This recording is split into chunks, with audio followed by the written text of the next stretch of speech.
kali ini saya akan mempresentasikan tentang text procedure. Sebelumnya ada yang tahu nggak text procedure itu apa? Nggak.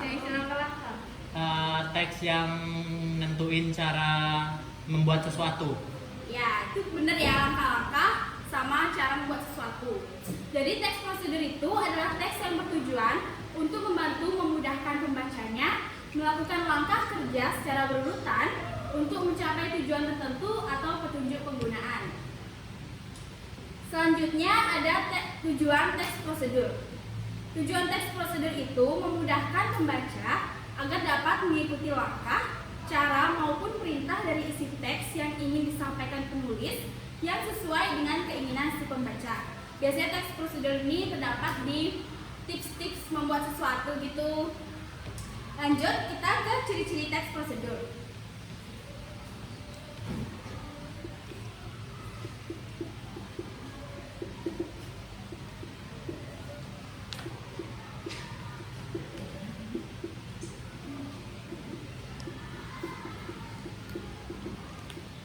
Yang pertama, ciri-ciri text procedure itu ada menggunakan kata kerja aktif. Di sini kita memberikan sebuah tindakan pada objek, misalkan melempar, memotong, menyapu. Yang kedua,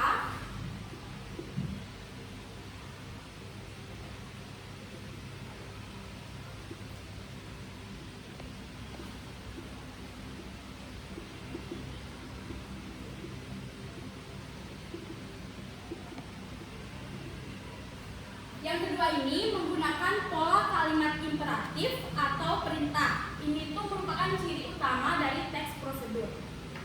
Yaitu mengandung makna meminta atau memerintahkan seseorang untuk melakukan sesuatu. Contohnya, tambahkan gula kemudian aduklah sampai rata. Bilas dengan air hangat sampai bersih.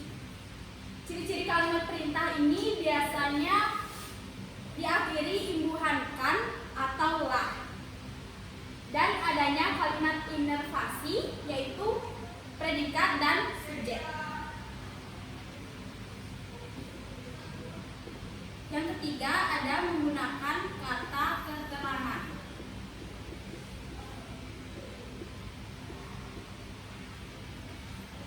Kata keterangan ini menyatakan rinci tempat, waktu, dan cara-cara atau langkah-langkah yang akurat. Fungsinya untuk memberikan keterangan terhadap kata lain. Contohnya, gunakan krim ini hanya pada malam hari sebelum tidur. Jauhkan dari jangkauan anak-anak berusia di bawah 3 tahun.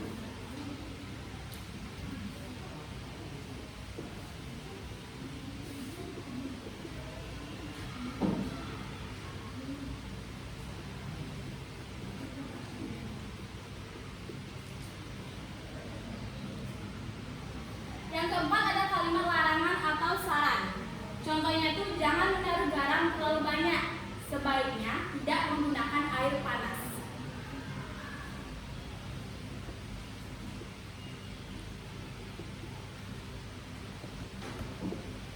Yang kelima ada menggunakan konjungsi.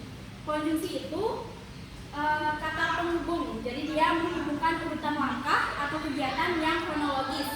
Contohnya itu selanjutnya, kemudian, lalu, setelah itu, berikutnya. Kita lanjut ke struktur text procedure. Yang pertama ada tujuan. Tujuan ini merupakan hasil akhir yang hendak dicapai setelah melakukan beberapa tahapan yang dijelaskan dalam teks itu. Dengan adanya tujuan dapat menyampaikan secara terstruktur. Jadi apa yang kita mau lakuin itu terstruktur langkah-langkahnya.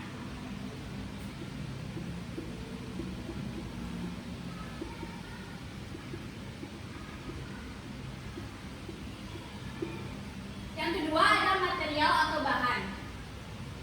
Berisi bahan atau alat atau material apa yang digunakan dalam percobaan tersebut. Yang ketiga ada langkah-langkah.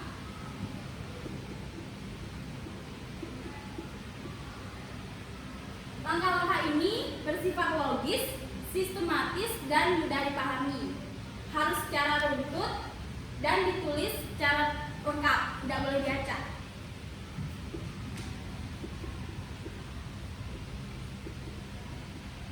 Yang terakhir ini ada penutup. Ini sifatnya opsional, jadi boleh ada, boleh tidak. Itu biasanya berisi ucapan selamat mencoba atau penekanan keuntungan mengikuti percobaan tersebut.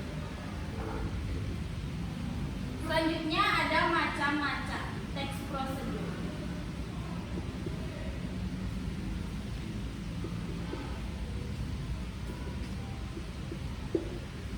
Yang pertama ada teks prosedur sederhana.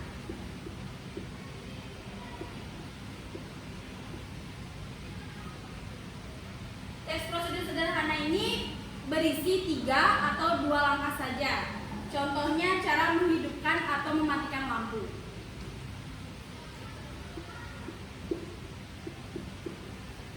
Yang kedua ada teks prosedur protokol.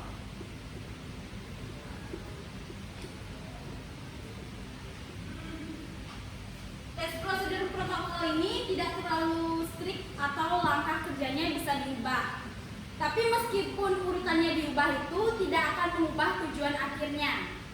Jadi bisa dibolak-balik tapi tujuannya tetap sama. Contohnya itu langkah memasak mie instan. Yang ketiga ada teks prosedur kompleks.